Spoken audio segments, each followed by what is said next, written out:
Nianze kwa kuwashukuru sana wananchi wa jimbo letu la Korogwe mjini. Mimi niseme kabisa kwa ndani ya moyo wangu, kila siku mnanishangaza. Yaani kila siku mnanishangaza kwa namna ambavyo mnayo mapenzi makubwa ya viongozi wetu, lakini pia maendeleo ya mji wetu wa Korogwe. Na sikutazamia wingi huu wa watu. Mimi niwahakikishie, wingi huu wa watu uliojitokeza kwa ajili ya mashindano haya mmeniongezea kazi ya kufikiria ni namna gani tutakwenda kufanya kuhakikisha kwamba tunaendelea kuleta burudani za aina hii, lakini kuibua vipaji vya vijana wetu. Mheshimiwa Mkuu wa Mkoa, mashindano haya yanaitwa Njama, Amani na Uzalendo Cup. Ukisoma hilo jina lenyewe linatupa maana halisi ya kwa nini tuna mashindano haya. Tuna nia ya kuhamasisha na kuwajengea wananchi wa jimbo la Korogwe, Tanga na Tanzania nzima kuamini katika kuilinda amani ya Tanzania, kwa sababu amani ndiyo maendeleo yetu. Pasipo amani hatuna maendeleo. Leo tumekaa hapa karibia zaidi ya watu 10,000. Tumekaa tunafurahia mpira, vijana wetu wanacheza kwa sababu tunayo amani.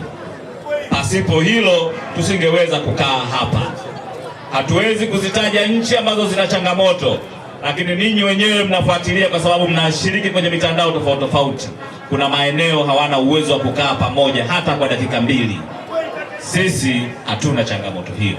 Kwa hiyo kwa sababu hiyo tuliona tunayo sababu ya kuendelea kuhamasishana juu ya kuitunza amani ya nchi yetu na Korogwe ikiwa mahususi. Lakini pia tunaongelea uzalendo. Uzalendo ni mapenzi makubwa kwa taifa letu. Hakuna mtu mwingine yeyote ataipenda nchi yetu zaidi ya sisi wenyewe, na sisi ndio tuna jukumu la kuipenda na kuilinda nchi yetu pamoja na viongozi wetu, kama ambavyo wazee wetu walifanya awali, na sisi tuna jukumu la kufanya hivyo ili vizazi vijavyo vipokee nchi kama tulivyopokea sisi kutoka kwa wengine. Kwa hiyo hilo ni jukumu letu. Lakini Mheshimiwa Mkuu wa Mkoa, nitoe siri. Wazo la jina la kombe hili lilitoka kwa Mheshimiwa Mufti. Mheshimiwa Mufti ndiyo alikuja na wazo hili. Tena wazo hili alilipata akiwa Dodoma, wakati ndio tunaenda kwenye kufungua bunge. Alivyokuwa nalo nikalishirikishwa, na akaniita na akanikabidhi, akaniambia naomba ukalifanye hili, na mimi nikalipokea kwa mikono miwili. Tumelifanya kwa mafanikio makubwa na mpaka sasa tumefikia hapa. Baba, mimi niko tayari, unitume wakati mwingine nitakwenda kufanya.